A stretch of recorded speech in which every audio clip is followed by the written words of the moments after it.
അസ്സലാമു അലൈക്കും. ഞാൻ ഇന്ന് ഉണ്ടാക്കാൻ പോകുന്നത് നല്ല സോഫ്റ്റ്നെസ് ആയ മോമോസാണ്.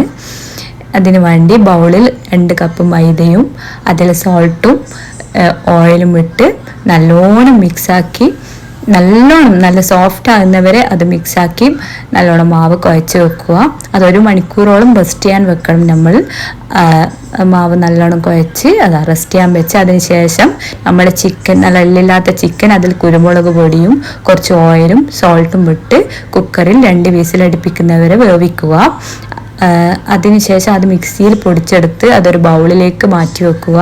അതിലേക്ക് നമ്മൾ സവാള ചെറുങ്ങനെ കട്ട് ചെയ്തതും പിന്നെ അതിൽ ചെറുതായി പച്ചമുളക് ഒരു സവാളയും 2 പച്ചമുളകും അതിൽ മല്ലിച്ചപ്പും കുറച്ച് കുരുമുളക് പൊടിയും ഉപ്പും കുറച്ച് ഓയിലും ഇട്ട് നല്ലോണം മിക്സാക്കി വെക്കുക.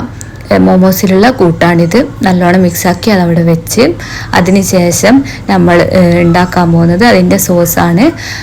അതിന് വറ്റൽമുളകും പിന്നെ തക്കാളി ഇങ്ങനെ കട്ട് ചെയ്ത് ഒരു 3 തക്കാളിയോളം ഞാൻ എടുത്ത് അതും ഉപ്പും ഇട്ട് വേവിച്ച് അതൊരു മിക്സിയിൽ നല്ലോണം അരച്ചെടുക്കുക. മിക്സിയിൽ അത് അരക്കുന്നേരം വെളുത്തുള്ളിയും കുറച്ച് മല്ലിച്ചപ്പും ഇട്ട് നല്ലോണം അരച്ചെടുക്കണം. അത് അരച്ചെടുത്ത ശേഷം കുറച്ച് ബട്ടർ ഇട്ട് അതിലേക്ക് മിക്സ് ചെയ്ത് പിന്നെ അതിൽ കുറച്ച് വിനാഗിരി പിന്നെ കുറച്ച് മറ്റേ നമ്മൾ ആവശ്യമുള്ള എന്താണെന്നുള്ളത് ഇട്ടാൽ മതി. ഇതിൽ ഞാൻ ഓർഗാനോ മിക്സ് ചെയ്ത് പിന്നെ മാവ് ഓരോ ഉരുളകളാക്കി മാറ്റി നമ്മൾ അത് നല്ല നൈസായിട്ട് അത് പരത്തിയെടുക്കണം. നല്ല വലിപ്പത്തിൽ അത് നല്ലോണം ഓരോന്നായിട്ട് നമ്മളത് നൈസായിട്ട് പരത്തിയെടുത്ത് ഒരു മൂടി കൊണ്ട് അതിങ്ങനെ ഓരോ മൂടി കൊണ്ട് ഇങ്ങനെ മാറ്റി ഓരോന്നായിട്ട് മാറ്റിയെടുക്കണം. പിന്നെ ഓരോന്ന് അതിലേക്ക് എന്നിട്ട് അതിൻ്റെ കൂട്ട് നിറച്ച് പിന്നെ അതൊരു എന്താ പറയണ്ട അതിങ്ങനെ മടക്കി വിരലിങ്ങനെ വെച്ചിട്ട് ഇങ്ങനെ മടക്കി അതൊന്ന് സെറ്റാക്കി വെക്കണം. ആദ്യം എനിക്ക് പറ്റാറില്ല, ഇപ്പം പറ്റാറുണ്ട്. പിന്നെ അത് ഓരോന്നായിട്ട് അതിങ്ങനെ വെക്കുക.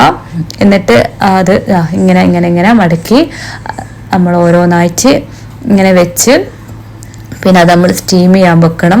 സ്റ്റീം പെട്ടെന്നാവുന്നതാണ്. ഇത് പെട്ടെന്ന് എളുപ്പത്തിലാക്കാം. 5 മിനിറ്റ് കൊണ്ട് തന്നെ നമ്മൾ മോമോസ് റെഡിയായി. കാണാൻ നല്ല അടിപൊളിയായിരുന്നു. അതുപോലെ പെട്ടെന്നാവുകയും ചെയ്തു. തിന്നാനും അടിപൊളി ടേസ്റ്റാണ്.